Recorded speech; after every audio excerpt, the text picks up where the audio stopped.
Okay, folks, welcome to the show today. And the Mets played the Miami Marlins as they opened up the second half of the baseball season. And you know what? We were hoping for the Mets to get off on the right foot because honestly, I think it was very, very important. To start off, to continue our hot trend was extremely important. So we're gonna go over today's game, and I'm gonna tell you where we lost this game. I really am. There were a couple things that really stood out to me, but yeah, let's see if you agree with me. It's gonna be a bit interesting. Interesting. Okay. Before we get into the details, we got the trade deadline coming up in a few short weeks. Every game actually holds a lot of weight. There's a lot of magnitude on the performance of every player. For example, a guy like Jeff McNeil, he could be playing for his Mets career. So the squirrel, we obviously know. I'm going to give clap hands before we even start this presentation because it looks like the squirrel put on a career game. He had a career game today, so we're gonna go over that as well. But before we get into it, like, subscribe. We got a lot of excitement to come. The trade deadline, like I said, is very close. It's very close. I had a lot of good comments. As always, I had a lot of good comments. We had a lot of good trade proposals. And we're gonna go over trade proposals in another video. But I really thank a couple of members who came up with some really good trade proposals. Okay, so today we lost 6-4 to none other than the Miami Marlins, who were 33-62. So the Miami Marlins were having a pathetic, putrid year. In fact, what I did was today I listened to the Miami Marlins broadcast. In the beginning of the game, the broadcasters of the Miami Marlins was saying right away, we are out of it. We are done. The only thing we are playing for right now is to be spoilers. That's the only thing the Miami Marlins have. But us, the Mets, right now, we are supposed to be building. We are supposed to be proving to David Stearns that we are worthy of making that big move, of getting a piece that'll catapult, that'll elevate our team to that next level. Are we proving ourselves worthy? Well, in game one, no. Okay, so the first game today, it kind of started out a little. I mean, it actually started out good. Lindor got on base. Then he stole second.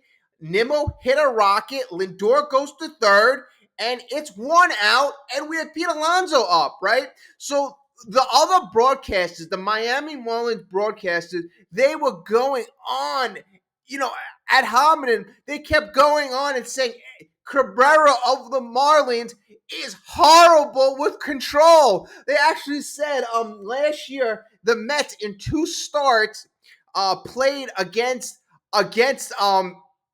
Cabrera in 6 innings. They walked like something like 13 times. So this guy is horrible with control. So I'm thinking, okay, we got to work the count. We got to battle. And you know what?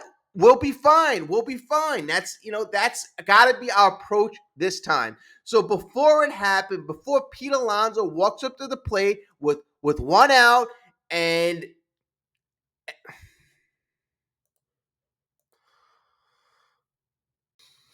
okay, just a correction. So it was Pete Alonso, one out. JD Martinez had walk. So it's first and third, one out. Pete Alonso's walking up, and the Marlins broadcasters are saying, perfect.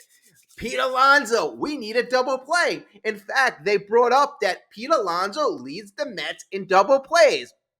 I'm like, okay, you know what? It's one out. Maybe Pete elevates the ball, gets a sac fly. Let's see. Let's make, even if he makes it out, make a productive out. Make a productive out, Pete. You are an all-star, Pete. You have to come through. And in the back of my head, I'm like, you know what? This is where we either start off good or start off bad.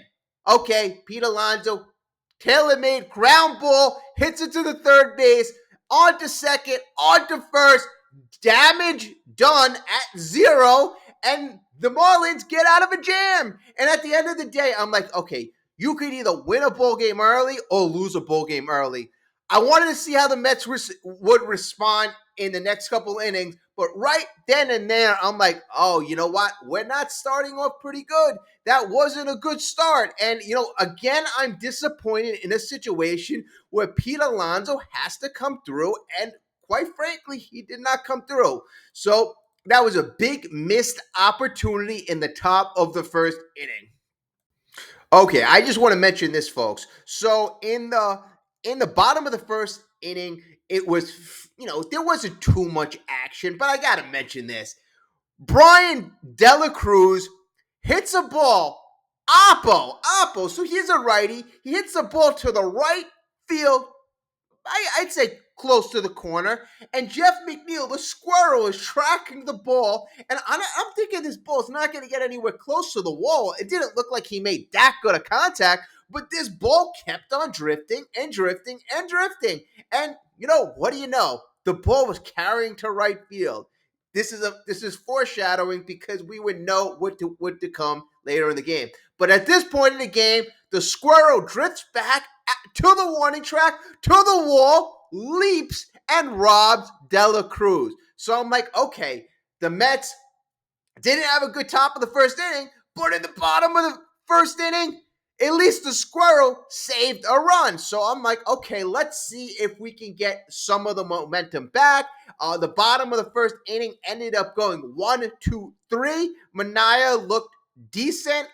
Could have gave up a home run. That could have really changed the trajectory of the game at that point. Just like if Pete Alonso would have got a hit or a sac fly, that could have changed the trajectory for the Mets. But let me not keep harping on Pete Alonso, although I'm quite disappointed, as I'm pretty sure most of you can tell. Okay, so in the top of the second inning for the Mets, it was pretty inactive. We didn't really do anything at all. In the bottom of the second inning, this is when things got a little rough. Manaya, he wasn't on his game today. He was not on his game. His sinker wasn't as sharp as it normally was. And, he was just getting hit. The Marlins were taking pitches. They had a good approach. They were waiting for their hits. They're waiting for their pitch, and they capitalized. They scored two in the bottom of the second inning, and then they scored two in the bottom of the third. So it's going into the fifth inning. We are losing 4-0. And then a little bit of squirrel magic happened. And luckily, this is where something really kind of made us, something. What am I mean, something? Okay, so this is where we saw a little bit of squirrel magic. In the fifth inning, Jeff McNeil, I guess he had a bomb. He had a bomb to center field. Got a, one-run homer. We got to get started somehow, some way. We ended up scoring 2 runs that inning. In the bottom of the fifth, the Marlins would go on to score 1 run. But then in the top of the sixth again, the squirrel pulls a ball down the right field line. 2 home runs already. This guy has 2 home runs, 3 RBIs. He robbed Dela Cruz in the first. Oh my God, McNeil, this guy's having a game of his life. 2 things are happening in my mind. I'm like, okay, he either wants to stay at Met, number 1, or number 2, he's improving his trade value. Okay, good stuff. But I was excited about that. Okay, so we're mounting a comeback at this point, going into the bottom of the 6th inning. At the bottom of the 6th inning, we were able to shut out the Marlins. So at this point, it's a pretty close game. The Mets have 4 runs and the Marlins have 5 runs. So it's a 1-run game. We got a couple innings left. Let's see what happens. And I was pretty excited at this point. Actually, you know what? I'm lying to you. I wasn't excited. We were going to the bullpen. I was horrified. I'm trying to be a little optimistic here. And so we're going to the bullpen. It is going into the bottom of the 7th inning. And, I got to say, at this Gotta say, Phil Matone at this point was looking pretty good in the bottom of the seventh inning, struck out two. Miami Marlins were scoreless. And this is when we go to the eighth inning, bottom of the eighth inning. Mets still haven't scored, still a 5-4 game. And in the eighth inning, bottom of the eighth inning, who do we go to? None other than the immortal Daniel Nunez. That's who we go to in a one-run game in the bottom of the eighth. And I know he pitched 20 innings. And I know his ERA is like a little over 2. And I know he hasn't pitched that bad. But this is not this is not a good eighth inning guy, okay? This is not a proven guy. This is a guy that, okay, he's has a good track record so far. Pitch him in the sixth inning, maybe the seventh inning. But for him to be in the eighth inning in a first game coming back after the All-Star break tells us what type of shape we are in terms of our bullpen. So there is a huge need. David Stearns, we need to add right now. We're going to lose. We are going to lose games, and we're just going to lose games. So, it's a bit frustrating. Obviously, we know what would happen. The Daniel Nunez, he wasn't sharp, and, he ends up letting up one run, and, it was a key run. It was a key run. And, it was just frustrating because I'm like, this is us coming back from the break. The Daniel Nunez, he walked two guys. He did have 2 strikeouts, but he wasn't sharp. He was not sharp. It's just when this is your best of your best coming in the bottom of the eighth inning, expect to lose. Expect to lose. You can't have, talent like that against the Miami Marlins, who are like 30 games under 500. I know it's one game, but you want to get off to a good start after the All-Star break, right? Why not? If we are that much truly ahead, superior team to the Miami Marlins, we should, after resting the last couple of days, we should come up with victorious. Don't you think? Am I crazy? Am I the only one who thinks that we should win this? Obviously not. We all think we should look better. I mean, the bats today, they weren't crazy hot, but they weren't that bad. I think we had 8 hits. We walked a few times. Our approach wasn't the best, right? Like I said, we could lose games early, and I think we lost the game in the first inning. Quite honestly, after Pete Alonso's double play, the trajectory of the game, in my opinion, didn't go the way that I think it could have. I think we could have blown out. I think we could have blown things out early on. The key to this game was their starting pitcher, Cabrera, the starting pitcher. He almost went 5 innings. He walked 5 guys. He has no control.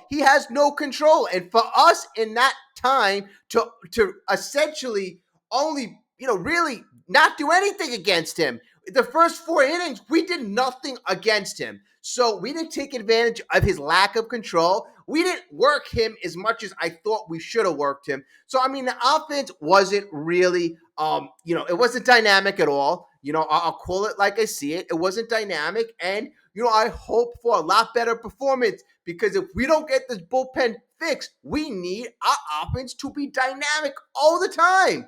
And, Sean Manaea, in my opinion, he had a bit of, an off game. He didn't get crushed, okay, maybe he gave a 5 earned runs. Okay, I'm being a little too easy on him. 8 hits, 5 earned runs, one walk, 1 K. He's got to be a lot better than that. He's got to be a lot better than that. I feel bad that the guy's got to give up 2 runs or less. He's not a DeGrom. But at this point, these guys have to be, not at the DeGrom level, but just a few notches under every time just to keep us in the ball game. So we end up 9th inning. We don't do squat. Who was that guy?